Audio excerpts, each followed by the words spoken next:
Oh man, we just did like 15 whole minutes without like even hitting the record button. So there's probably gonna be some bloopers on social media. Ladies and gentlemen, my name is Brandon Corey Alexander. I am 3 of 3 in the Wrestling Scrubs. And today is the genesis, the inauguration of the Wrestling Scrubs podcast. This is our very first episode. We're going to call this one episode 0, clocking in, so to speak. And today we're just going to introduce ourselves and tell you what we're about and why we got started with this thing. We're going to start with the man down here at the end of the corner. He's already done this once, but it was on camera and not on recording. And if we're going to be on Spotify, well, you got to have audio, my guy. What's up, Brandon? How you doing? Hey, man, how's it going? I am Brandon of the Wrestling Scrubs.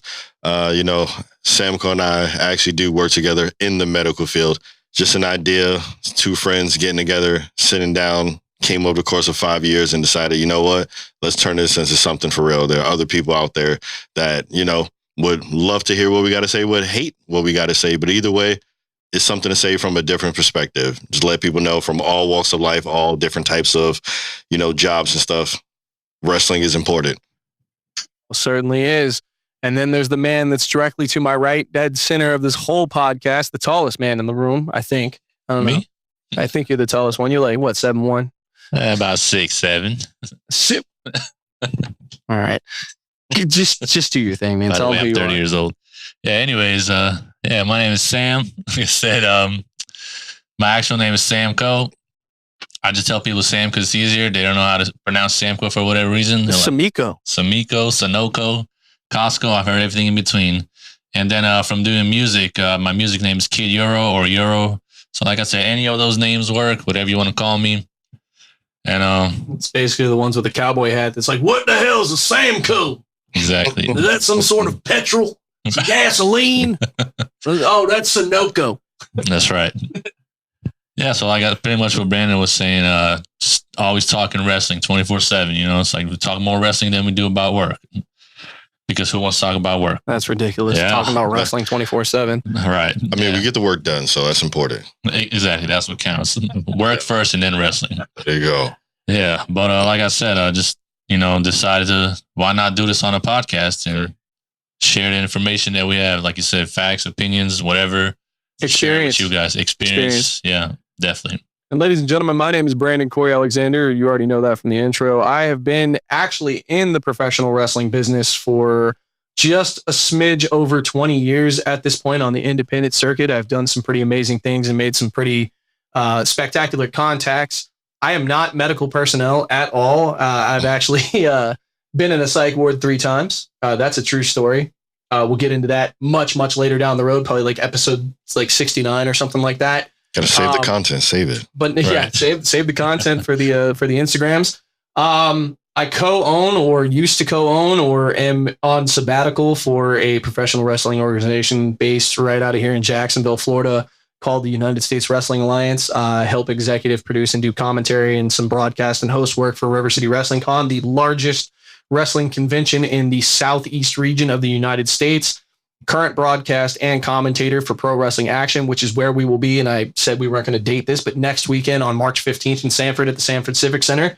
And outside of all of that, I am the social media manager, graphic designer, editor, poster, scheduler, 6 a.m. annoyer of the Wrestling Scrubs podcast and its affiliated content, the Trauma Center. And what we're going to talk about today is just basically like why we got into this, why we wanted to do this. I am bleeding. I don't know why. Good thing we got medical staff. Good thing you got some medical staff. And so, I'm 3 of 3. I'm not medical staff at all, but I wanted to join these guys because they came to me with an idea. And I have the experience from inside the professional wrestling business, which opens the door for them to accomplish goals and find success. And that is ultimately my goal, is to help them be as successful with this project as possible. So what do you guys want to talk about, man? Not to bite Cody Rhodes or nothing, but hey, what do you want to talk about? Man, okay. Cricket noises. Okay. So how did this whole idea come about? Like what made you guys say, like in your, you said you were talking about wrestling at work. Like what made you say, hey, I want to do a podcast? Because I mean, you have experience with this, and we'll get into the whole YouTube aspect of it later, but you have experience with this whole wrestling thing. But like how did you drag him into the whole fold of things? So yeah, like I said, basically I'm talking about wrestling all the time at work. I actually used to work in a different department in the hospital. I was part of the transport department. Nerd. And just right. And then, like I said, just walking the hallways, I met up with Brandon, and eventually we started working together for the same department, supply chain. Okay. And what the hell is a supply chain? It could be anything. I mean, what is in a supply chain? Honestly, it's like, I mean, like, do you guys like bring like the calf tubes and like the shock things? See, that's the thing. Like, it's supply chain does everything. So yes to everything you just said. Like, yes to everything. So we deal with everything. So it could be like actual specific medical equipment that goes into the rooms, or it could just be like actual supplies, like you said, like lube or tubes, or even some instruments. We're in charge of all of that stuff. So that's pretty damn cool, actually. Yeah, it was pretty amazing the level of attention you guys got when I brought you along to DCCW, and there were, not to get into too many details, but there was like some health crises going on, and people are like, "Hey, where are those nurse dudes at?" And like they left already, man. But no, being medical personnel and trying to get into this platform of professional wrestling is a very unique concept. Like when you guys came to me and you said, "Hey, do you want to do lunch and we're going to talk about this, this, and this?" I was like, at first I was kind of like taken aback because I can't tell you how many times, and Brandon and I have spoken at length before Sam got here, obviously. I can't tell you how many times somebody has come to me with a podcast idea and they say, "Yeah, I want to do this." And then we'll do like one episode or something like that. And I'll put all this effort into it. And then they just like, it fails. It goes on its wayside because people are inconsistent. But that's because most podcasts are just audio recordings and video stuff. So this, when they presented it to me in a sushi restaurant or a poke restaurant or whatever, some sort of Asian cuisine, which I was immediately in for. All the above. Yeah, all of the above. Right, yes. I pretty much came to the conclusion. I was like, okay, I like this. I like this idea. I mean, you guys are scrubs and stuff. I can kind of be behind the scenes or be like an extra voice on this. I can do whatever. Dr. Alexander. Yeah, I'm. There you go. I mean, look, there's already a Dr. Eric Christopher, and we got the wise man, the oracle, the advocate, the doctor. Right, there you go. The asshole. Well, hey, Doctor, what we can work that out. The rebellious renovator. But no, when you guys presented this idea, at first it seemed kind of corny. I was like, it's just two guys in scrubs. Like, what are you guys? What are you going to do? Talk about like Monday Night Raw, AEW? What are we going to talk about? But then you started presenting these like side ideas that you had, and one of the coolest ones I personally think is like the 12 episodes on Instagram that we just released of a segment called the Trauma Center, something that's never been done before. It's completely unique, and immediately as soon as we got done, I jumped on it. I created a graphic for it. I created a little format and a template for it. And then I brought these guys along to DCCW out in McClenny. Shout out to them. Thank you for allowing us to do what we do. Tell them what the Trauma Center is and how you guys came up with that idea. So basically the Trauma Center, where we go to these live wrestling events, and either before or after the show, however it works out, we go around and we interview the independent wrestlers, ask them a series of 4 questions. It's quick and easy. And there will be another one where we do like more questions, but for now we're sticking to the 4-question format, and is it pretty much getting to know the talent for those of you that don't know the wrestler. Yeah, I love the concept. My favorite one was Eddie Torres, by the way. What about you, Brendan? How what'd you think when he brought this up? I mean, I thought it was great. Sam came to me with quite a few ideas. Sam always has like a bunch of these ideas, and it's like, all right, guy, man. Let's go ahead and take this and like mold it into something. So that's when immediately I went to the house and I was like, okay, look, let's start writing some questions down. So I put together 4 that fit nice, perfect under like a 5-minute window, something like you said, just to kind of get in, get out, whatever it is we can do. And then we'll just expand on that as time goes on.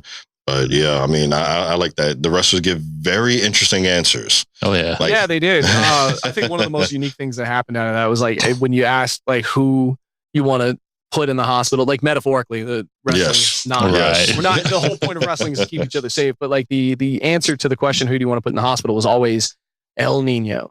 Yeah. Like everybody had a bone to pick with this guy, and I can relate, but I got like, shout out to El Nino, because the dude's a good sport, man. I've been watching him for quite a long time, and that dude has like elevated his game to a whole new level. He's been at River City Wrestling Con a few times. He hosted River City's pay-per-view watch party last year. I believe, He did. with the Cologne family. So that's a pretty big deal for him. I'm super proud of the kid. And like, we might have our bad blood and some history behind everything, but like all in all, like I look at people in the wrestling business and I watch them for the progression to see what they're doing with their career, with their character, how they are in their personal life. And El Nino is one of those people that just kind of like went from like right here and just punched through the ceiling. So shout out to him for allowing us to get that trauma center. Yes. I like the concept of asking people questions about injuries they've seen in and out of the business. Do you guys have any other like unique ideas like that? Like I know we talked a little bit about me doing like the vital signs, which is like a speed round of how'd you get into the business, like what drew you into it, kind of sort of, like an origin story. Like you want to tell your real name or not? You want to take your mask off? Looks at Ray Fury. You want to take that mask off, buddy? You want to do it? You want to go like this is an Undertaker Brock Lesnar at UFC moment. You want to do it? No. So you guys got any other ideas up your scrubby sleeves there? For now, no. We do have some, behind the scenes stuff that we can't talk about. But for now, I think this is pretty much it. The in studio podcast and the trauma center. So before we get into the next topic of conversation, we're just gonna bring up the whole YouTube fiasco, just in case YouTube decides it wants to demonetize and possibly ban this one. So when we originally started this idea, we officially kicked off, what's today, Saturday. So what, 3 weeks ago, 2 weeks ago? Was it 2 or 3 weeks? I'll say about 2. 2 weeks ago at DCCW show. And we recorded 12 episodes of the Trauma Center. We did 2 intro videos. We did some side content and we started posting everywhere. And it took I think all 12 Trauma Center videos made it to YouTube. And then we did 2 intro videos. Brandon's went out first. And then as I'm recording mine, I had scheduled Sam's to go up. And right as soon as I went to go post mine, I noticed like we got flagged for circumvention. Yeah. And in terms of technical knowledge, I have no idea what the hell that means. So I try to keep everything as consistent as a social media manager for the group as possible. So everything was at Wrestling Scrubs. There was there was no pod, there was no TV, there was no nothing. Everything across the board on Instagram, Facebook, and YouTube was at Wrestling Scrubs. And so the first time the circumvention policy happened, we created a backup email. Don't tell Google. And all the content that we had done got ripped off. Well, we appealed it and we got it back. And then lo and behold, like less than 3 days later, it got completely banned this time. They removed the whole channel. We lost everything. And it's a good thing we only had like, I think 60 subs at the time. Because if we'd have had like 10 million, I'd have been pissed. Especially with all the work that we've been doing behind the scenes trying to make this thing interesting. So from now on going forward, everything is going to be at the Wrestling Scrubs on all platforms, on Instagram, on Facebook, and YouTube. And then we're going to be on Spotify with this audio content, as well as your favorite podcast distribution outlets. And then who knows, going forward, maybe somebody will do like a TikTok or I don't really do TikTok or Snapchat or any of that stuff. It's not my bag. I stick with the main 3 because I watch a lot of wrestling on YouTube, which brings me to the next segment part, man. Like, you guys watch a lot of wrestling? Like, or are you working too damn much? I mean, look, that's what DVR is for. That's I was going to say, better yet, here's the better question. How do you consume your wrestling content? Oh, I mean, through everything, even like quick little breaks, even through. Yeah. And I know my supervisor directors may not watch this, so thank you for not watching this. But even during meetings, right? So even during meetings, it's like, okay, just kind of have it on there. Check up what happened on Raw, check up what's going on SmackDown. Of course, the AEW stuff, Japan stuff, anything that's wrestling. Getting into all of that. MJF versus LFA2, even like that underground, hard to get, you got to be there. Right. Oh, yeah. So just every minute of the day that I have free time is not free because wrestling definitely consumes it. Oh, yeah. So, with everything. So, yeah, I even got my youngest son into it. So you got any old like tapes or DVDs or something you like? Man, go to? I don't even think anybody has a DVD player anymore, but you got a collection of. I mean, hey, look, if you got a PS5 or anything, you got a DVD player, all right? You got a Blu-ray. That's true. That's true. I don't think people realize that though. They're like, oh, it's a disc, but yeah, like you could put DVDs and CDs in. No, I don't think anybody owns those anymore. I have an entire collection of like old TNA stuff from like 2002 to 2006. Definitely go to my mom's house. I have about 2 boxes full of VHS tapes. I actually have 2. What are those? Right. He wants a VHS tape. Yeah, I actually have like in the closet in there, I have 2 of those plastic storage totes that are full of like Dragon Gate and Evolve and FIP and all of the World Wrestling Network, WWE and stuff. Pretty much if WWE consumed it, bought it, I have what it was before it was that. Yes. I have like the early matches of like Daniel Bryan and Seth Rollins. Yeah. You know, like everything you could possibly think of. And a lot of that stuff doesn't belong to me. It belongs to John Davis, actually. And if you don't know that name, Google it. No, I'm not talking about the lead singer of Korn. That dude, John Davis, one of the best independent wrestling guys ever. He used to be my roommate, and he left a lot of stuff at the house. And so I just kind of like commandeered. The goal was to take all that stuff and digitize it for the students that he trains so that they have a library of things to watch, his old matches and stuff. So I'm in the process of doing that. So that's ultimately how I consume wrestling. But I try not to consume too much TV wrestling live because I am in the professional wrestling business. So I am just wrestled out by Monday. Yeah. You know, like Friday, Saturday, and Sunday, independent bookings, stuff like that. And then by Monday, I'm just like, dude, I just want to go to sleep, man. I'm so tired. I mean, especially if you stay up for a Sunday night AEW event. Pay-per-view? Yeah. Like, one of those like 3 a.m. Yeah, 15 matches match on the cards. show. It Yeah. never ends. Just never ends. Shout out to you, Tony Khan, for being a wrestler's like booker. So that all right, cool. What's your favorite company to watch right now? Like, what's your favorite wrestling show and or company to check out? I mean, for me personally,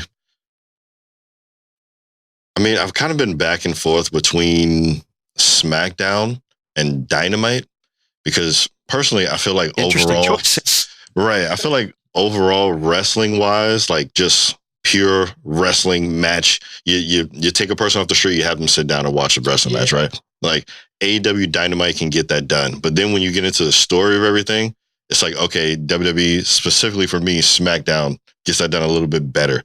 The whole Drew McIntyre issue. I do like SmackDown a little bit better than Raw. Yeah, you know, like Raw just feels very commercialized. Like, okay, we got the most popular people doing the most popular things, but why? Why are they doing this? Yeah. You know, they're just kind of there. You know, even with Tribal Chief Roman Reigns, right? Even with him being there, it's like, okay, hey, I like you there, but aren't you signed to SmackDown? You know, and then all of a sudden you're now trying to make Raw relevant. And I don't disagree with his words. You know, I don't disagree with my Tribal Chief. Raw to the island of relevancy, man. There you go. Is you there know? even an island anymore? Dude doesn't even have a family, has no wives, man. I mean, CM Punk said it best. Like, you're all alone. I'm partying with your cousins on the bus, man. Like, I mean, look, we have about 6-7 weeks to see how that really works out for CM Punk. You know, but I mean, it's gonna get real old, real the family may not be with him by his side, but they're always there in spirit. Oh, he's just about like to be side by side with his family. All right, when he gets buried next to his father, shout out to CM Punk. That was one of the coldest lines in any promo I've seen since WrestleMania 29 when CM Punk took on The Undertaker with that urn and he started doing the pulling it out. Yeah, Crazy I mean, shit. I mean, for me personally, and it's no disrespect to Punk, it was just a sign that you were losing, right? Yeah. You know, as a person fuck both of y'all. who has been. As a person who has been in verbal battles, verbal altercations, as well as physical altercations, when a person really goes low, it's like, okay, It's that was the third grade desperation. equivalent of a your mama joke. Correct. You know, it's like, I don't know. you try to man. come back from your mama. I think the idea behind it, in my opinion, was to draw attention, and that's exactly what they did. Oh yeah. Am I wrong? Right? Well, Yeah, no. for sure. For sure. So SmackDown and Dynamite. SmackDown Dynamite. Those are my such a two. weird combo. Like Wednesdays and Fridays. Right. You got to space it out a little bit more. You know, like I said, Mondays are good. But definitely I can't really be Wednesdays mad and because Fridays. I don't. To be honest with you, I haven't consumed any AEW content in probably a year for reasons we'll get into in a much later episode. But I think right now my favorite to watch, honestly, is Monday Night Raw. Just not only because of CM Punk, but because it's the easiest for me to consume. I have the Netflix app on my phone. I can watch it at any given time. Like with SmackDown, it's still on network TV, and you can watch it on Netflix if you know. Go watch Stephanie McMahon's podcast. You'll figure it out. Right. I know. She told you. She told you exactly how to do it without telling you exactly how to do it. Shout out to Surfshark. We should get a sponsorship from that VPN. Yeah. Where you can switch your location to anywhere in the world. Like, And, I mean, where are we right now? Yeah, All right. Canada. No, so I think Monday Night Raw for me. And if I don't watch SmackDown or anything, that there's always YouTube. I spend probably 90% of my free time on YouTube, which is probably ridiculous for me. But when I'm not watching main TV wrestling, I'm watching like Pro Wrestling Action because I am the commentator for Pro Wrestling Action. So like I like to go critique my own work, come up with new jokes and things to say, and then like fix problems that I did the last one. So anybody who wants to listen to my actual work, Pro Wrestling Action on YouTube, and then start last March and then go to every single show. There's like playlists all over. There's well over 100 matches now, I think you can hear. Plus there's River City Wrestling Con, USWA, where you can hear me, Styx, we'll talk about him in a little while, and then Sam, Euro, whatever you want to call him, who has helped behind the scenes with River City Wrestling Con. So your favorite, what's your favorite show to watch for wrestling? Same thing as you. Like I said, Monday Night Raw, only because it's about to say easily TNA. Accessible. Like I said, Netflix. I have Netflix on my phone. SmackDown, Dynamite, I catch the highlights because who has cable TV anymore? It's hard to watch it. So I catch. It's definitely hard to watch, but not for the reason you're. Like I said, I do catch the highlights though. So, but the only show I actually sit and watch front to back is Monday Night Raw. I don't even think I watch Monday Night Raw front to back. I think I just turn on Netflix while I'm at work and just let it play. And then when something happens, like last night was SmackDown. I was watching it and I didn't care about watching any of it until I found out that it was going to be Cody versus Drew for the WWE title. Like I know I said we weren't going to date it, but like, so we're not like, just in case you're watching this later. Yeah. Obviously you have, and it's already happened. You know that Cody won the WWE title for the third time, the only member of the Rhodes family to do it. But like that's not what necessarily this is about. What do you guys think about TNA? Nobody mentioned anything about TNA. What do you think about TNA of the old, TNA of the Hogan era, and TNA of the now? I mean, specifically TNA now, it's not bad.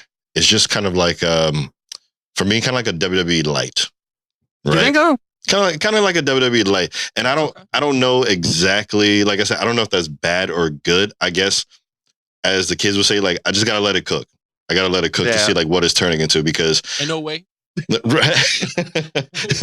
mean, some of the stars used to have before, they're gone, of course, the Joes, the AJ Styles, stuff like that. They moved on doing their own thing. Oh, the golden era of TNA for sure. Right. The golden era, that was 6-sided ring. Right, that was goated. I hated that thing, by the way. I mean, you have the wrestlers now in that organization, but then you have them go to AEW, you have them branch out to certain other little locations. So you're kind of like building it up again. So those guys kind of mixed with like the NXT talent. I understand. Even with Joe Hendry, very popular TNA character face, he goes over to NXT. Jordan Grace, you had her for a good little bit. She goes over to NXT. Even Naomi going over to TNA for a little bit. She goes, of course, back over to the main roster. She goes back home. Now it's like we're learning this all over again for a new audience. So like I said, I'm kind of I gotta let it cook. I wholeheartedly agree with you. And before we get into Sam's answer real quick, we're gonna interrupt this podcast for a second because cameras only have a 30-minute record limit, and we'll be right back after some random person shouts at you to do something, and then we'll be right back. Yeah. Oh, and welcome back. So TNA, man, what do you think of it? Like the past, present, future? So we're talking Tess and Albert. No, just kidding. Trish and Trish and Albert back then. Yeah, TNA. Like I said, I don't watch much of the current product only because what is it on A&E? AMC, I think. I think it's going to do with AMC, American AMC. Movie Classics. I don't know what the fucking correlation between that is.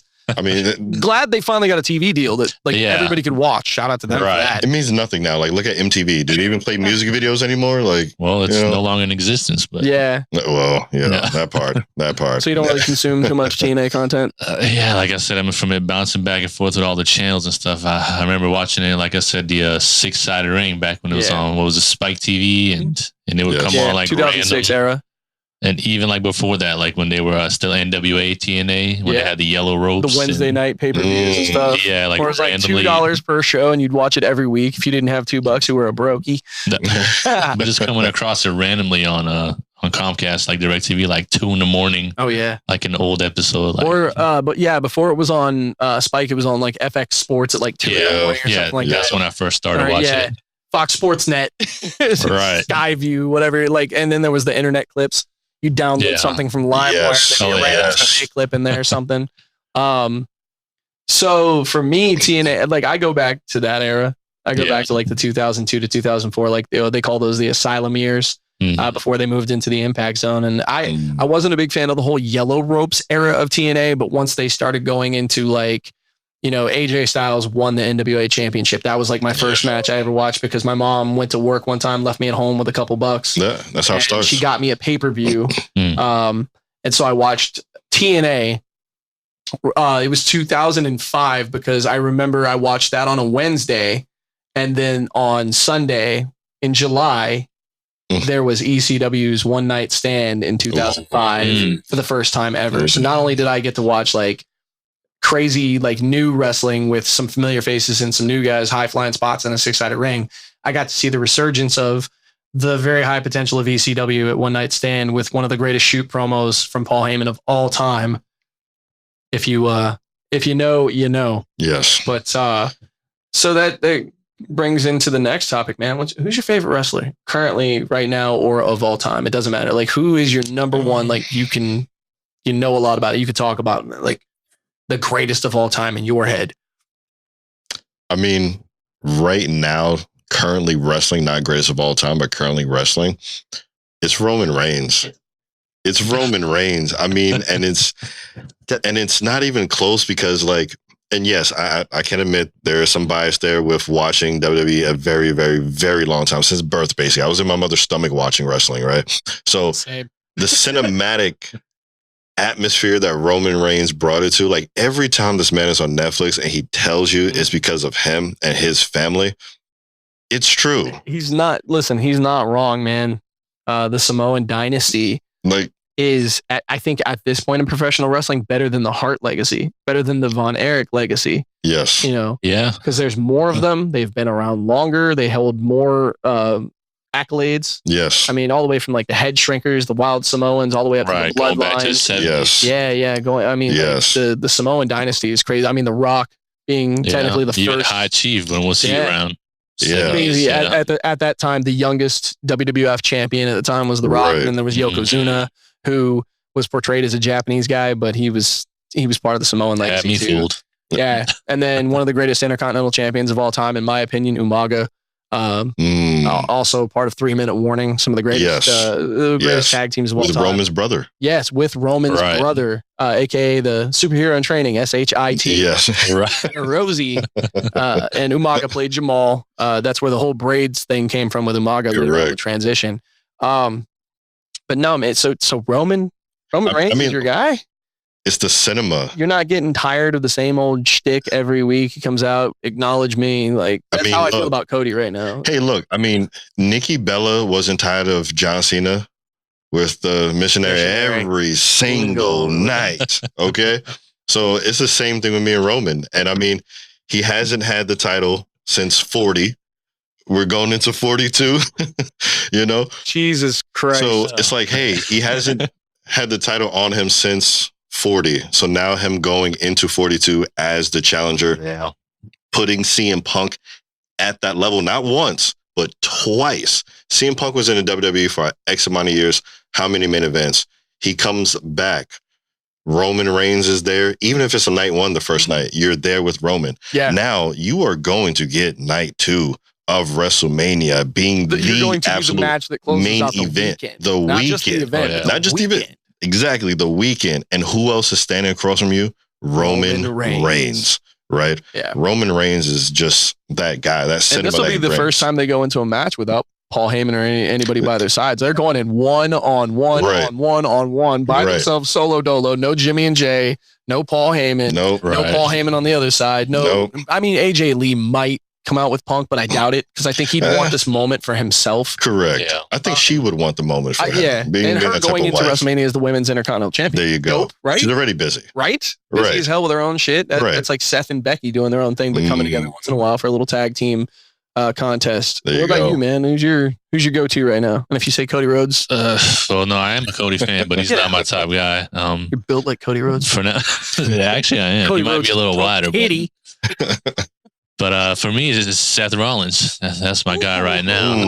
Ooh, So- good one. The visionary. Dude, I love Seth. I love how creative that man is. I love. He is to me this generation's Randy Orton. Like he started a little rough, was on the verge of being kicked out the door, and then just did a full 180 and became one of the greatest of all time. Yeah. And I don't even like the guy, but I'll say he's one of the greatest of all time. Easily, I'd say top 5 of all time Yeah. on anybody's Mount Rushmore. And if you say he's not, you're a liar. Seth Rollins, huh? I would compare him to Shawn Michaels, actually. Ooh. Okay. I can see That's a that. strong comparison. I can see that though. Would you say that Shawn Michaels is one of the greatest of all time? Because I wouldn't. Well, Okay, is that because you're a Bret Hart fan, or I'm that's not, just? I hate. Are you kidding me? to me, see, No. see, my greatest Let of me all tell you time something is about Bret. Bret Hart. See, that's funny because my greatest of all time is Bret, number 1. Excellence of execution, right there. That's Yes. right. So Totally not a signed Bret Funko Pop right here. Hates the guy. At all. He hates the guy. Right, you by know? the way. This was a gift from Bret himself. All right, can I have it? No. See, there you go. I'm saying it was a gift Hates for the me. guy. Hates Listen, the one guy. of the greatest accomplishments of all time that I ever got to do was at River City Wrestling Con. I, using my ring announcer chops, got to introduce the excellence of execution, Bret the Hitman Hart, and this was a gift that got signed by Bret Hart and given to me. And as much as I still don't dislike him as much as I hate Ric Flair. And that's another Okay. story we'll get Yeah, I was into. gonna say that's another story. That's another That one story. was Right. kicked off the air. That's another getting story, fired yes. from several places. So yeah, I was gonna say Seth Rollins, but I'll let you have that one. No. So right now, oh shit, for me, in terms of like just the greatest person that I could follow, it's a catch up of 2. And one is definitely more popular than the other, but I feel like the other one has potential to catch up to him, even though he's in a different company. My number 1 go-to is obviously CM Punk. Like big CM Punk. I'm talking like way back in the day, IWA, Mid-South. I'm talking like Ring of Honor. I love CM Punk because we relate a lot on certain things and being the rebellious nature. For all intents and purposes, 2 guys never should have made it, right? On the other hand, I'm a huge fan of MJF. Okay, thank you. yeah, Thank I'm a you. I'm huge glad fan for that of pick. MJF. Yes. I remember before AEW ever started that when I was watching MLW, I remember he cut a promo in the ring and I forget against who it was, but I stopped. I paused. It was on YouTube. I paused it and I said, this dude's going to get signed. This dude's going somewhere. This guy is going to be absolutely one of the greatest of all time. And then when he got to AEW, I was like, this is fucking awesome. This guy's promo skills are great. He's a good wrestler. Then he left and reinvented himself and did the whole devil gimmick. Then he left again and came back and he was jacked and in the best shape of his life. Yeah. And then he left and came back and did all the little bit of comedy stuff with Adam Cole. And I mean, even now with him being, he's a 2-time AEW champion. I think he's the current champion right now. And just on a monumental run.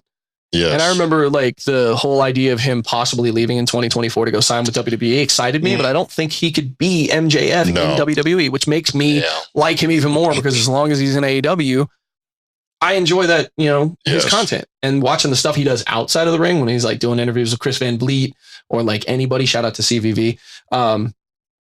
Man, MJF. Yeah, MJF and CM Punk are my 2 follows right now. So like when I got to watch that feud in AEW, the kid in me just like was jumping up and down. Okay. CM Punk, right? I know you asked about Roman and doing the same thing, right? I like Punk. Punk is cool. It just gets a certain point where I'm looking at him and I turn into Drew McIntyre. I like Punk. Punk is cool. And I'm just like, I don't believe it. I don't believe it. You don't believe what? It's wrestling, bro. It's still real to me. I mean, it's real. With Punk, I'm looking at him and I really do believe he should go on a retirement tour. I really believe Roman should put him on that retirement tour. I disagree, bro. He's done. He's tired. I mean, what was more tiring? He works for children, right? I believe that 100%. One of the greatest non-promos. 100% believe that. I will say that I was more of a fan of Punk back, the first run that he had. Kill Switch Engage era. Yeah, like I mean, even back to Ring of Honor. Like I said, Kill Switch Engage, ECW days, going all the way to the 434, the title reign. Yeah, but then like I said, this comeback now is just like I said, I don't dislike him, but I'm not as big a fan as I was. I think my draw towards CM Punk is the fact that I feel like in my real life and in my business life, I can kind of relate to a lot of the stuff that he says. Like his first run in WWE from like 2006 to 2014 was a absolutely monumental, like Mount Rushmore of a run, like one of the most legendary things. And no matter how good you are, and this is something that I personally relate to, especially right now in my life, no matter how good you are, how talented you are, how many skills you possess, how many accolades you're holding the belt for 434 days, main eventing with The Undertaker at WrestleMania 29 or whatever you want to call it, you're just not good enough to be the guy.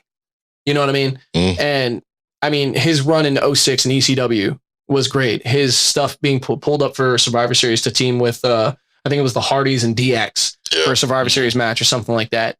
Absolutely great shit. The Straight Edge Society, shaving people's heads and being the Messiah before Seth Rollins was ever the Messiah. Great shit. And no matter how many times he reinvented himself, even with the Nexus run and stuff like that, and then eventually like taking out John Cena in the pipe bomb, no matter how good you are, no matter how much effort you put into it, no matter how much media you do. I mean, his pipe bomb might have been a work shoot or whatever, but it rang true. Like no matter how good you are, I'm not good enough to be on the signature of your show. I'm not even good enough to be on these little papers you get at the beginning. So I related to that. And then for him to like fuck off and disappear for 10 years, right? And then we thought he was going to come back to WWE when he got signed to, what was that Fox show? Like The Bump or some shit like that, whatever it was, with Soraya Page when she came back. That music hit, and I'm like, oh shit, this is the beginning of, SmackDown had just got on Fox. Yes. And I was like, okay, we might get Punk back in WWE. Like nothing is impossible at this point, because if Bret Hart can come back after everything that happened, Punk can come back, right? Yeah. And then like four more years went by and nothing happened, man. And then that fateful night in 2021. Yeah. You mean in Chicago? In Chicago. Right. Chicago. Okay. That music rang out, and it was all on a rumor. They sold out the Chicago arena on a rumor. Yes. On AEW's C show, I think at the time, right? Like it was Rampage. Yeah. It was like it wasn't even their main. It wasn't even Dynamite. It was their second. It was, I think it was like what? It was Rampage, right? Yeah. I believe so. Yeah. Rampage. Yeah. And Rampage. it was just a rumor. There were no dirt sheets out there saying, yeah, CM Punk's in the building. And then no photographers ruined it beforehand. No. The show starts, the lights are like, everybody's like CM Punk, and they wait.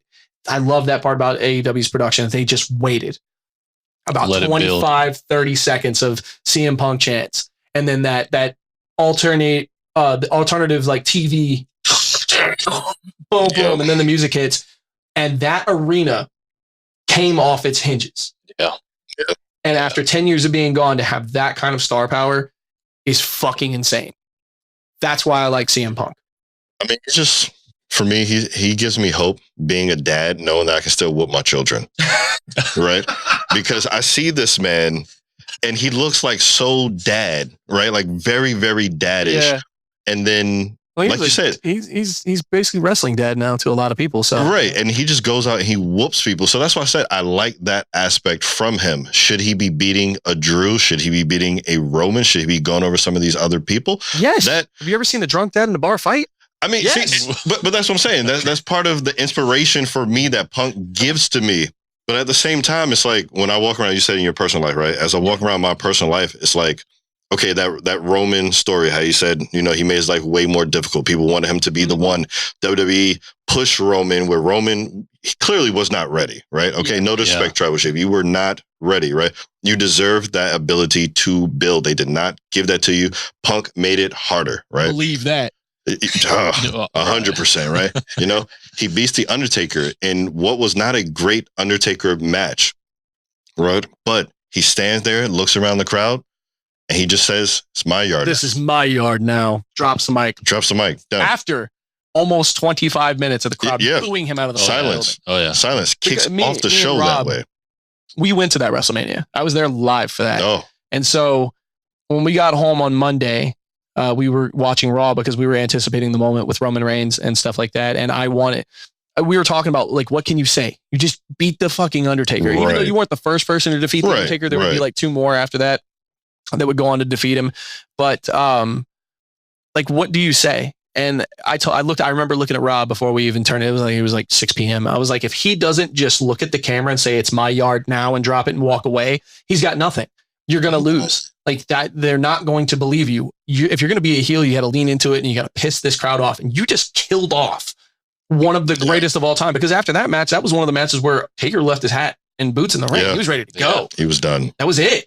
Yeah. And Roman Reigns was the guy that killed that. Yeah, Brock beat him. Yes. But he didn't kill him. He came back for the Cena match, the Bray Wyatt match, and eventually the AJ match. But like, that was supposed to be the moment. He was done. Yeah. And so when that happened on live TV, I was like, I fucking told you. It's like, I could write this shit. It's like, it's predictable, but no, going back to, I could see why you like Roman so much. Like, he does have the mass appeal. Like, are you a blue-eyed Roman fan? Oh gosh. Are you a goatee Roman fan? I mean, look, I like Roman since the beginning, since CM Punk didn't pick him, right? Oh, so you were a Leaki fan. Like from the beginning, and just kind of like, you see this guy, and of course he has a build. You know when guys have that look, right? You were a fan when they were trying to make him Roman Flair with the Rolexes and the suits. Yeah, ridiculous. But I'm glad that they did not go that way at all. I'm glad that they didn't, right? Was that FCW? Have you seen where he's like, yes. Slap yourself? Yeah. Suffer and succotash. Some bad Roman. Roman has, I like Roman, and I definitely have a lot of respect for him, because that dude had to go through hell. That promo he said where CM Punk made his life a living hell is definitely like true to yes. Dude, 2014, the whole Royal Rumble thing, like, we wanted him to win, and he didn't get it. He got thrown out, and then the next year he wins, and we're booing him out of the building because when we wanted it, he wouldn't give it to us. He was ready. But then I'm glad that those moments happened, because all the way up until like 2018, he wasn't ready. Yeah, no. I don't think, like, I think he was a good mid-card character, but he wasn't ready. Yeah, like, to go to Mania. Like, he won the title a couple times. It got taken off of him. Then I think there was one point in time where he got like popped for drug. He had Adderall or something like that. I know he had a 30-day drug suspension or something like that. Well, and then when he something came back, like that, he got the title, and then John Cena, you look at it like it's a demotion. Right. Yeah. So to see what he went through from the beginning all the way to the end, man, no, like 100%, man. Roman's the guy.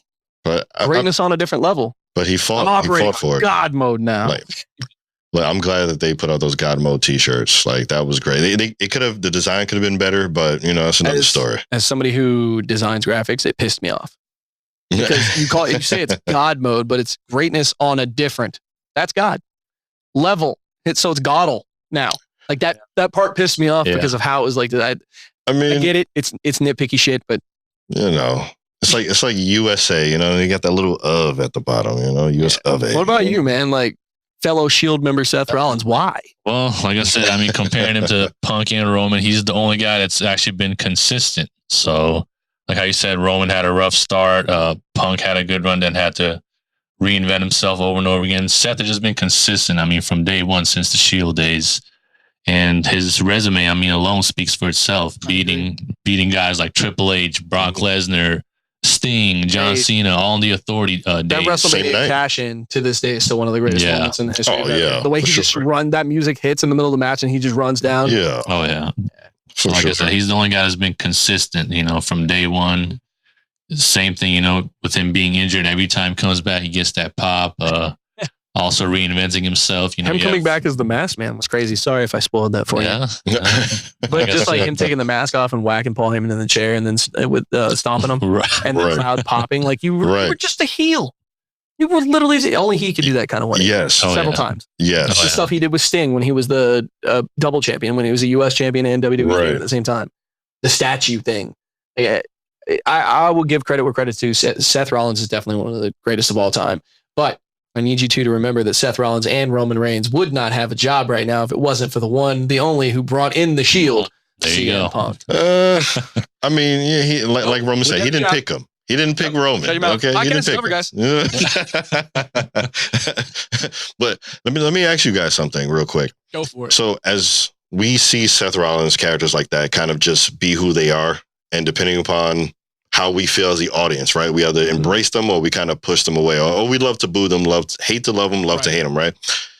Do you think wrestling is more so moving in that direction, where it's like we don't have a specific heel villain. We just got guys that we just boo, we cheer, you know, we love them. I like Cody is kind of borderlining that for me right now. Roman is definitely walking that line. 100%. I'm gonna let you answer this one first because I have a theory about this. I'm glad you asked that question. It's a very good one.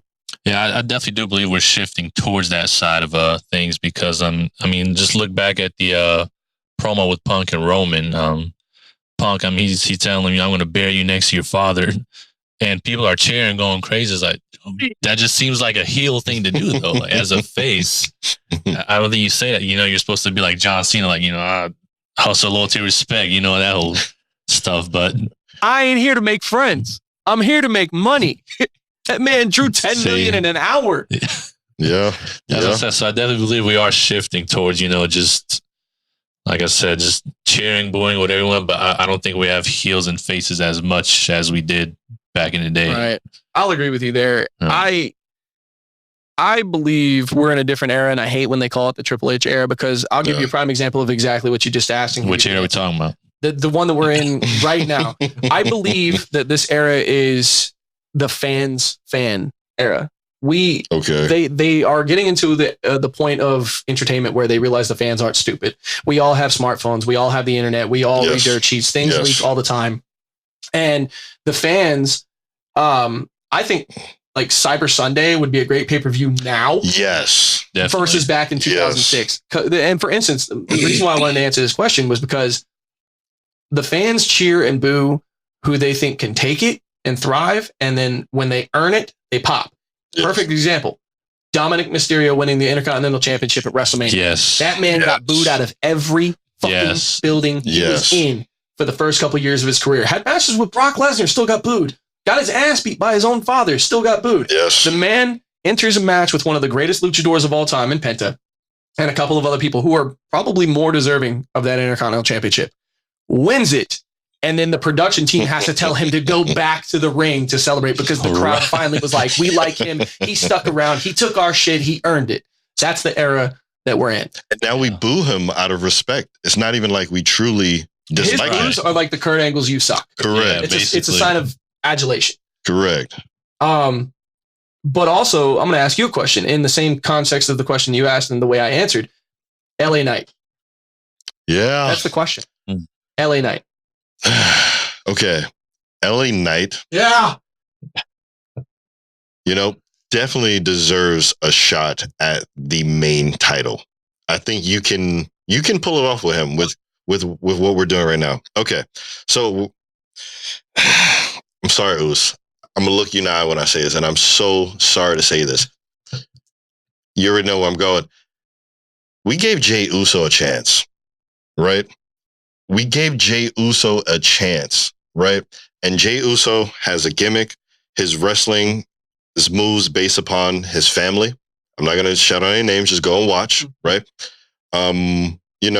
The biggest thing people say Jey Uso has is the whole yeeting and stuff, which he has been doing with his brother for the longest through the whole entire bloodline run. But okay, we acknowledge it which now. Which he stole from independent wrestlers, by the way. Okay, right. But Adam? another story.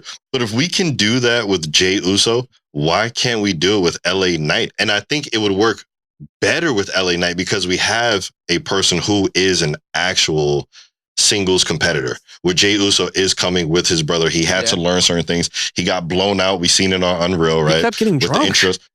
Every fucking press conference, this dude is loaded. So it's like, if you can do that with Jey Uso, you can easily do that with LA Knight. Because Jey Uso, we didn't really ask for it. Oh, we did for a minute. Right. It was one of those executed too late situations. Like, as soon as he kicked Roman in the face, he should have been the guy to dethrone Roman. Then we wanted him to do it. That was it. But LA Knight, we've been asking for it for a while. We really want this for a while. We've been asking for it down at NXT. We wanted him to be the guy. He got the $1 million championship. He comes up to the main roster. Eli Drake. Exactly. Right. Eli Drake, he comes up. He had to survive. Speaking of surviving bad, characters, he goes off as Max Dupree. Right? And what? He survives that absolute garbage of a character. But it did give us Maxine Dupree. It did. And are they even still related? I don't know. You know what I mean? Figure that out for us, right? All gas, no brakes with it. If you know, you know. But LA Knight, you can put the title on him, and what's the worst that can truly happen? He fails.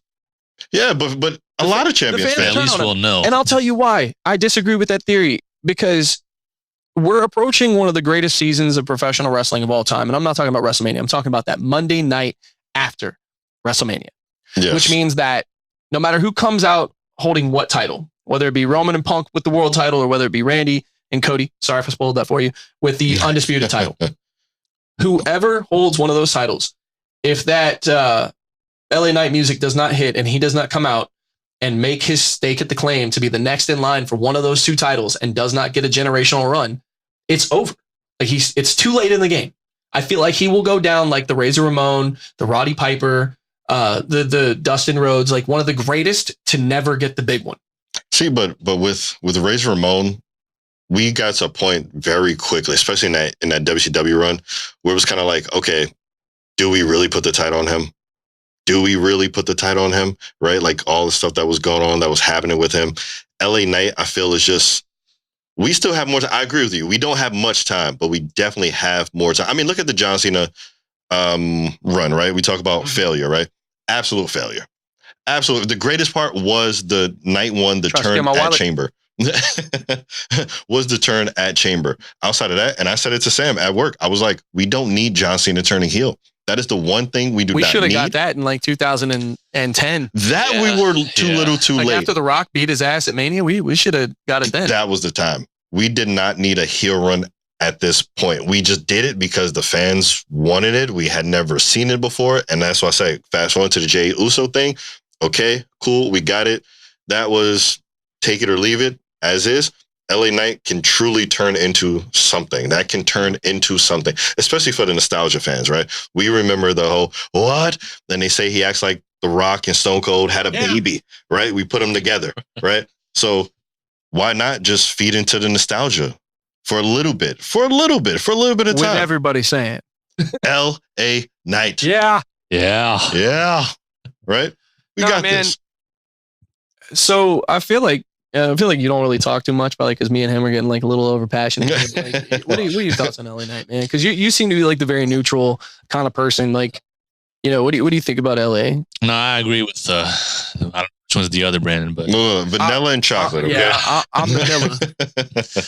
So, like I said, I agree with him as far as goes. Why not give him a chance? You know, I mean, he can't do no worse than Jey Uso, man.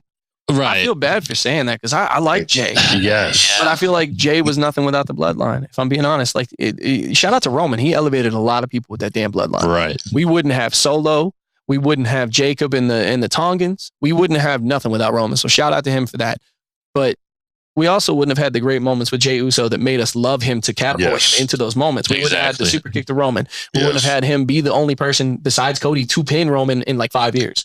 We would have had a lot of that generational run that made the fans love him so much. Be like, yeah, let's give him a chance. And then he's like the disappointing son. Like, I hate to say it, but like you give him so many chances and like he shows up drunk to parties. He's not doing the press. You get him in the ring and he's already blown up before he even gets in the ring because he's doing a bunch of this bullshit with other people's 6-year-olds. I mean, he yeeted in the Survivor Series, right? Yeah. Roman in the middle of the in the middle of the match, ran it back and everything.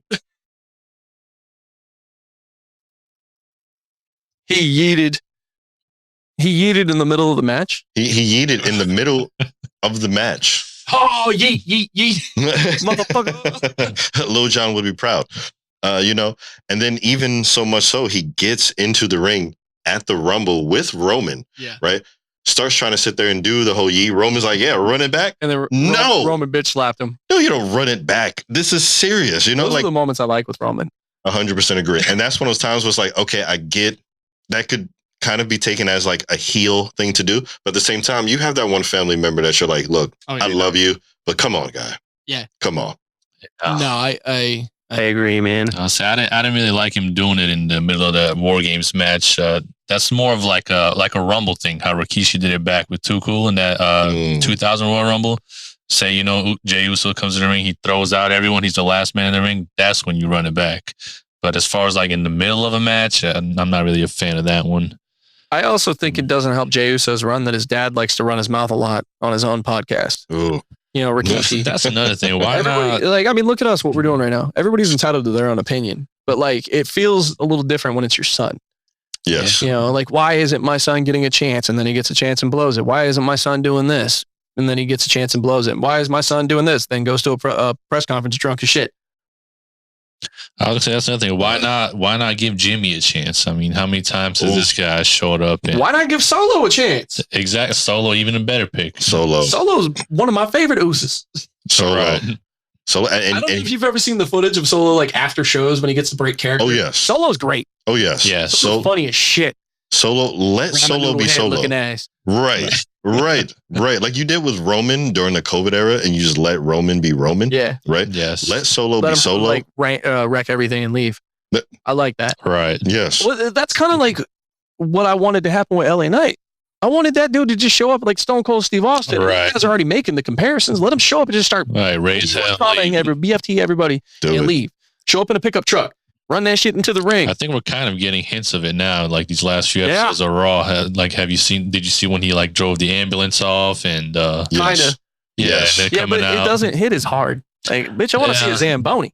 I want to see a milk truck. I mean, at least a beer truck. I at least want to see him beat up the ambulance first and steal it, right? I don't want to just like show me him steal it, because with Stone Cold, we watched him wreak havoc on the police. Yeah. We also saw it with Scott Hall when the NWO came back to WWF and they took out the Rock with the semi. Yes, and the ambulance. That's why I said we're getting hints of it, but like we've seen all of this shit before, and we're getting like little speckles of like the Attitude Era in LA Knight. LA Knight to me feels like he would have thrived in the Attitude Era, but he also probably would have drowned it too, because there's a lot of people that were exactly like that. Yeah. So I'm gonna agree with you to disagree. I'm gonna say we should give LA Knight a chance, but if we don't execute quickly, if like the Monday after WrestleMania, we got 6 weeks. If the Monday after WrestleMania they don't put him in a program, like that's it. I don't want to deal with it no more. I think give the guy the Intercontinental title, let him get a generational run with it, let him have like a Miz era run with the IC title, and then just call it. Like, dude, you're what, 45? By the time Mania happens, you'll probably be like, what, 46? What you got? Like, he's in great shape. Yeah. He's in better shape than me. Like, I'm literally 10 years younger, and I'm fat and floppy. But he's in much better shape than most of the guys that have gotten runs, with the exception of Cody in his bodybuilding era where he pulled his titty. But I mean, fuck, Bray Wyatt wasn't in the greatest shape. He left and came back in great shape, but there was health complications there that we didn't see that were underneath the surface. Jey Uso went from being skinny to fat to skinny to fat again, and now he's kind of like in between both. CM Punk's dad bod from hell. I mean, he's in shape, but he's dad bod. I mean, a lot of the guys couldn't hold a candle to the physique. The only one who matches him is Drew McIntyre. Right, and he's younger. He looked like shit in the beginning years. Yes. See, now, with that being said, like LA Knight, let's say not even after Mania, right? Let's say we give whoever has a title after Mania, we give him a nice little run. Who does LA Knight take the title off of, or who would you like to see him take the title off of? I like Drew initially. That bears the question. Like, I thought it was Drew. Right. I thought LA Knight was the perfect person to take the title off of Drew. Drew goes into Mania, defeats whoever the person is. LA Knight eventually takes it off of him.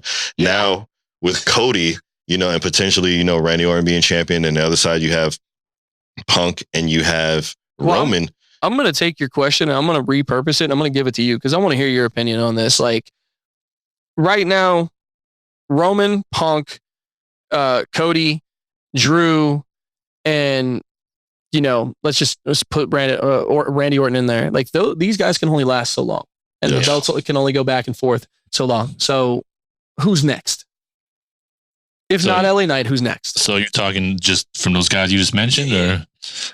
I mean, honestly, I think Randy's a good choice that you mentioned. Like, I'm glad he's finally getting the opportunity to get that 15th title.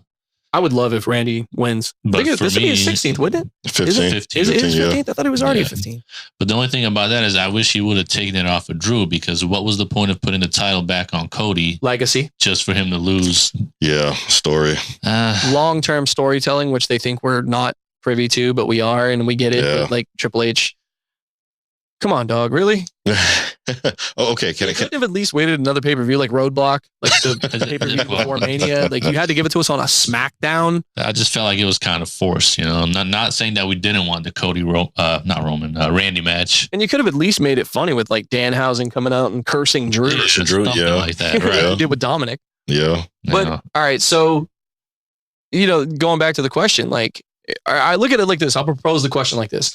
You had Hulk Hogan generation, right? You Yeah. had Bret Hart generation. You had like Stone Cold and The Rock kind of sharing a generation. And then you had John Cena. Yeah. And now you're in the Roman Reigns. Yeah. Who's next? It ain't going to be Jay. Ooh. Definitely has to be somebody younger. And I don't think that LA Knight has the longevity. I thought it would have been AJ Styles, but 10 Yes. years went by way too quick. Okay. Can I propose something? I know pretty young in this, but I like where we're going. I like Trick Williams. Okay. Yeah. I like Trick Williams. He You has surprised me with that one. I think I would surprise you with mine. the longevity. You know, he has the whole, of course, the catchphrase, whoop that trick. I'm not expecting it to be, forever. He has to actually put in the work, the wrestling. I like that. I feel like Obafemi seems more Brock Lesnar-ish to me. Yep. Right? So that's why I wouldn't pick him. Carmelo is another good pick. I'm sorry, I'm stepping you guys' toes real quick. But for me, Trick Williams is that guy that he's like The Rock. He's That's like a solid pick. I didn't person who I didn't really think of that. who can come Solid in and pick.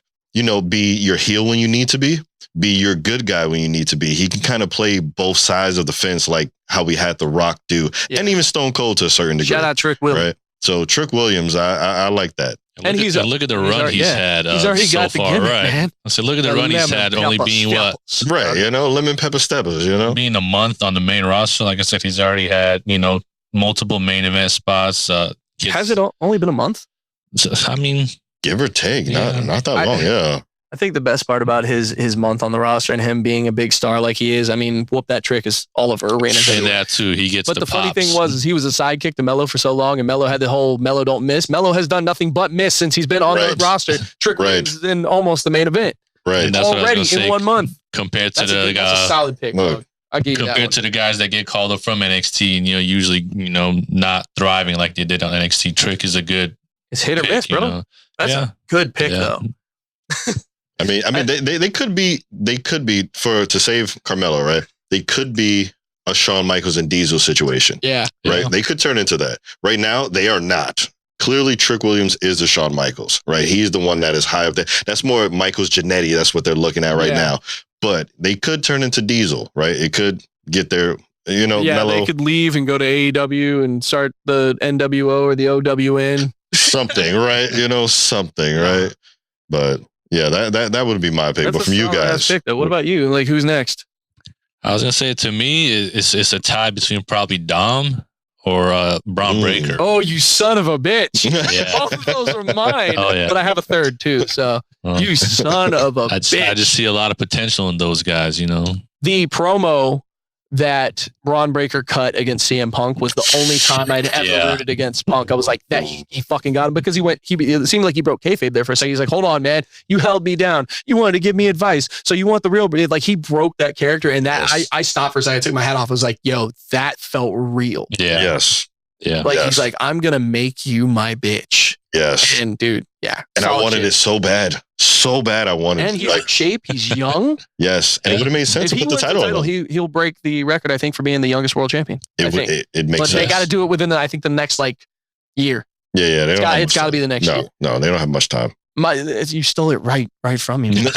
No, I was going to toss it up a little bit. I was going to say Dominic or Braun Breaker, Yeah. but I'm not sure if his time has passed or if he hasn't gotten enough time yet.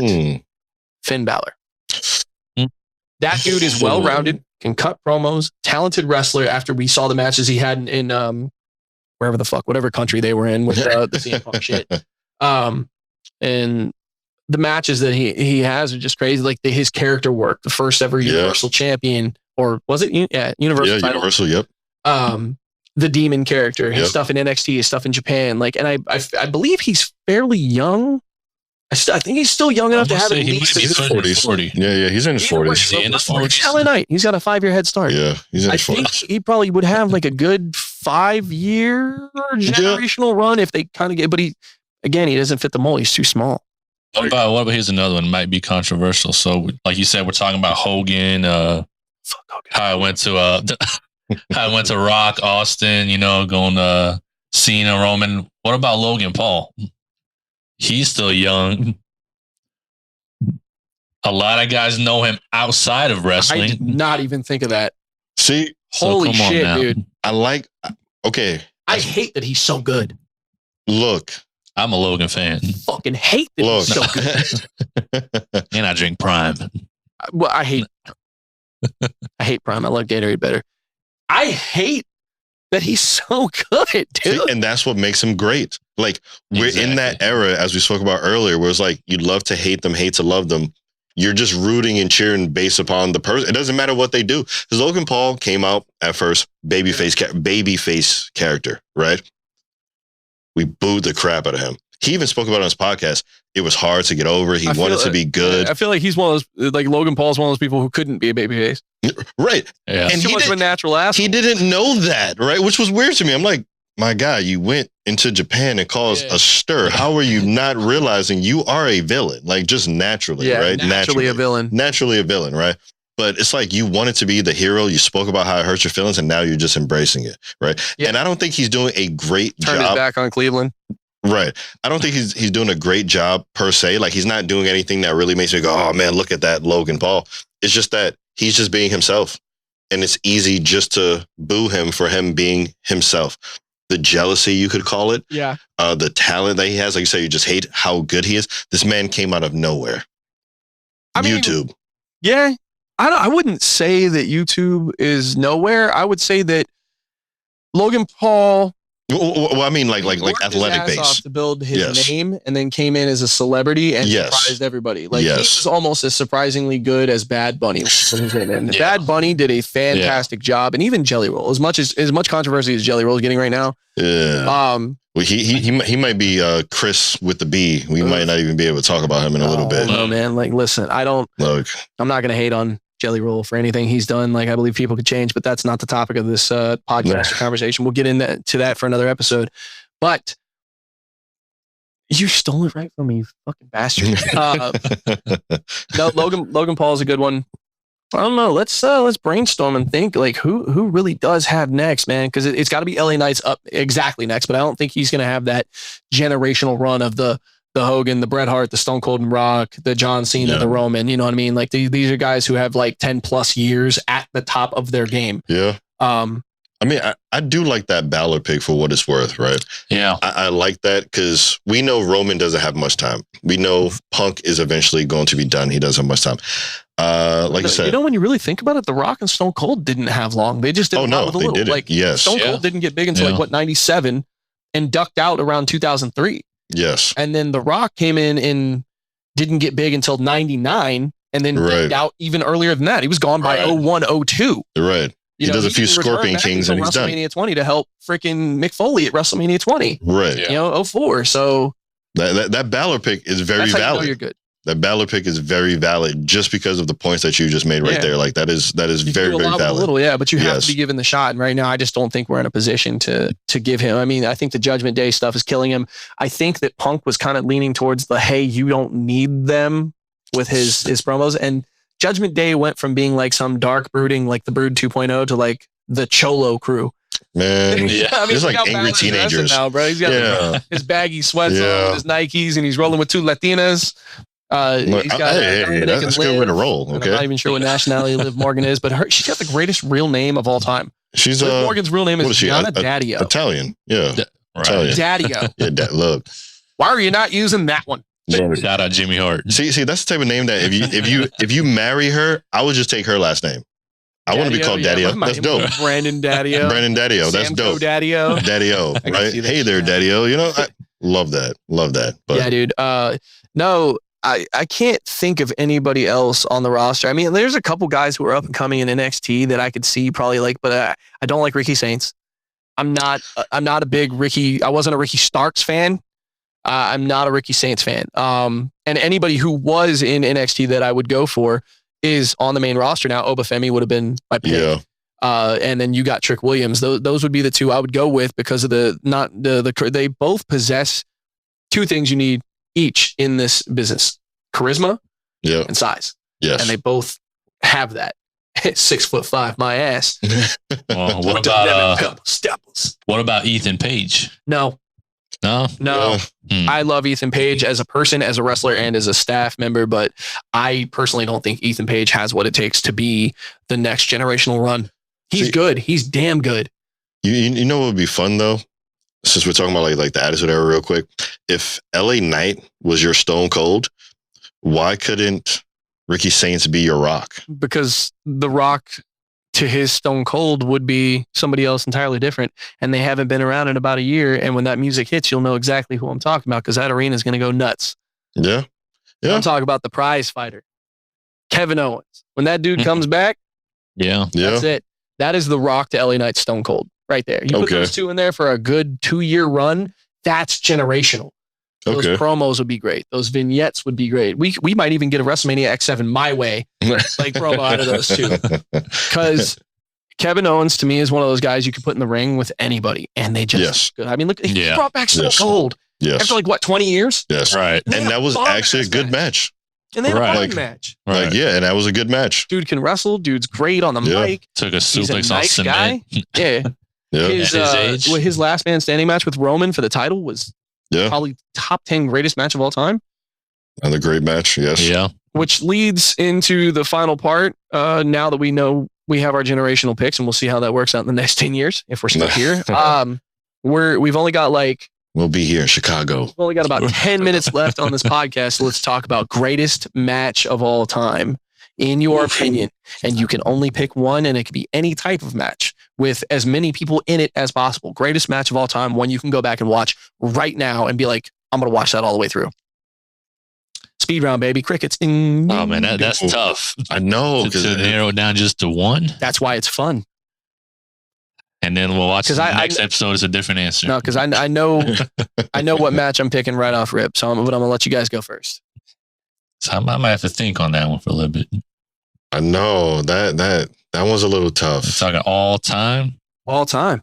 There's actually two matches that I can watch, but I promised myself I'd only pick one. But I'll give you both of them, and then we can kind of discuss off that and see where we're at. My first number one pick match that I would watch no matter what is Kurt Angle and Brock Lesnar at WrestleMania.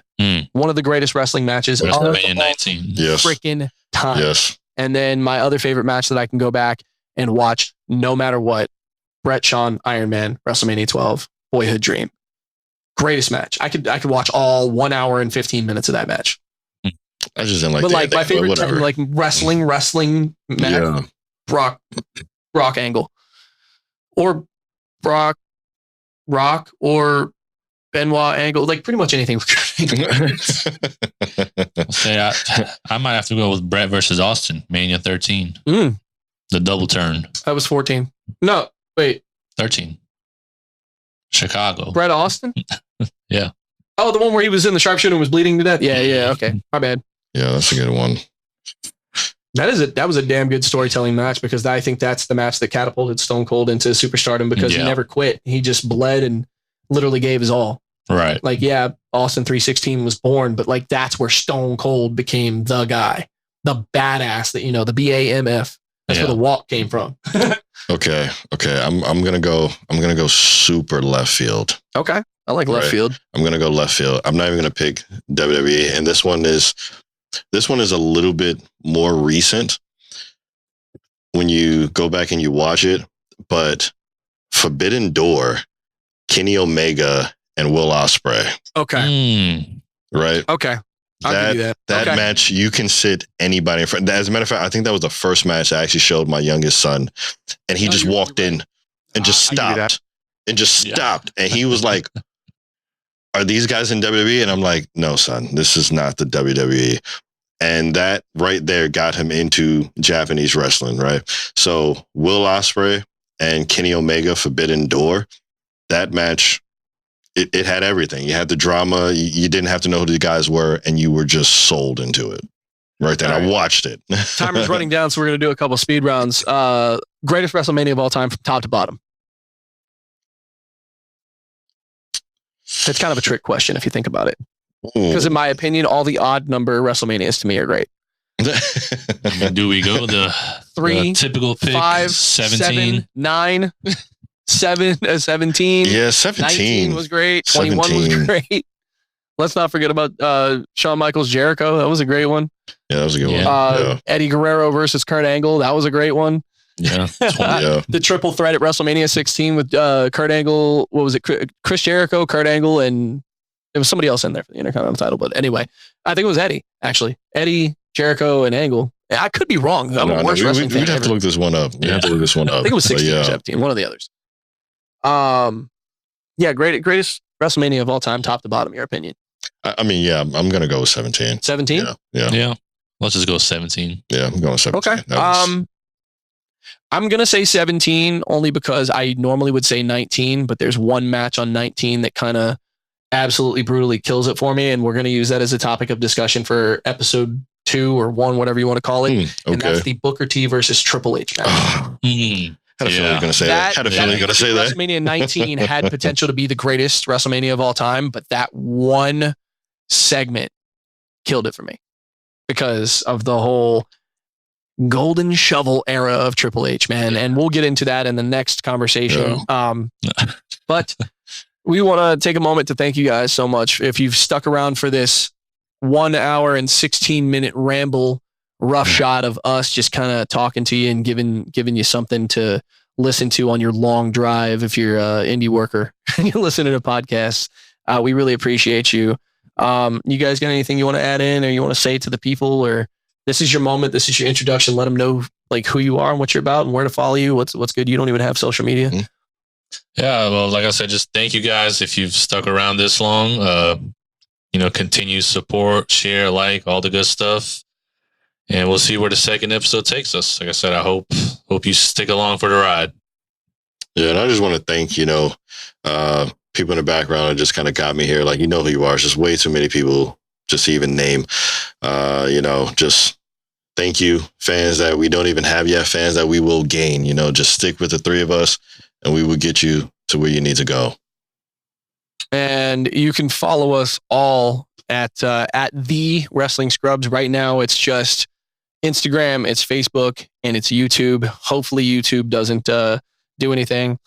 And if you're listening to this, or better yet, if you're watching this, I want you to know that there's an audio version over on Spotify, on Apple, on all kinds of places where you consume your podcast. I'm working very hard behind the scenes trying to get this thing to be as successful as possible. And pretty soon, I guess technically you could go ahead and get them now. Just BCA store. We have Wrestling Scrubs t-shirts, mugs, sweatshirts, and hoodies and stuff like that. But we're working on getting an official Wrestling Scrubs website. And so if you want to support, you can go ahead and buy merchandise now. We'll leave the link in the bio and everywhere so we can get this thing going. If you're a potential sponsor or a mom and pop business that you want us to showcase your stuff once we get a decent following, that means you guys have to actually follow us. Share the content, like, subscribe, tweet, snap, tick. What's TikToks? Like just share, repost, steal, AI, like something of that nature. Any guys, in all seriousness, man, check us out. Follow us. My name is Brandon Corey Alexander. You can follow me at JustBCA on all platforms, everything. Doesn't matter what it is. And we just like to thank you so much. And I thank you guys for bringing me on to this platform with you and giving me a shot to step out from behind the computer with the trauma center and editing and all that stuff. And then shout out to PWA, which is our next stop, where you guys are going to do some trauma center stuff, get a couple interviews with some things like that. So sound off below in the comments, guys. Who do you want to see these guys interview and what do you want us to talk about? And we'll see you next time on the Wrestling Scrubs podcast.